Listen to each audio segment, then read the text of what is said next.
কাল ছিল মুন্নাদির বার্থডে, তাই আমরা সবাই মিলে চলে গিয়েছিলাম এক্সপ্রেস ধাবাতে মুন্নাদির বার্থডেটা সেলিব্রেশন করবো বলে। আর বোনের ঘাড়ে দায়িত্ব পড়েছিল মিয়া অমর থেকে কেক কিনে আনার জন্য, আর বোন কিনে এনেছিল এই সুন্দর কেকটা। তারপর আমরা সবাই মিলে টাইম মতো চলে গিয়েছিলাম এক্সপ্রেস ধাবাতে, আর সেখানে গিয়ে সবার আগে শুরু করেছিলাম কেক কাটিং।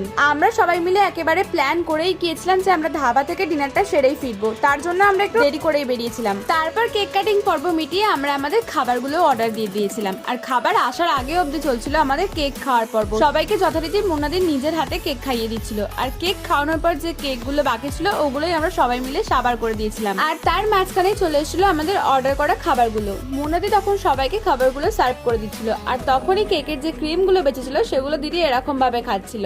আমরা টোটাল 4 প্লেট কম্বো অর্ডার করেছিলাম, আর এক্সট্রা করে অর্ডার করেছিলাম নান। তারপর খাওয়া দাওয়া করে কিছুক্ষণ সময় কাটিয়ে ফটো তুলে চলে এসেছিলাম বাড়ি। দ্যাটস ইট ফর টুডে, চলো টাটা।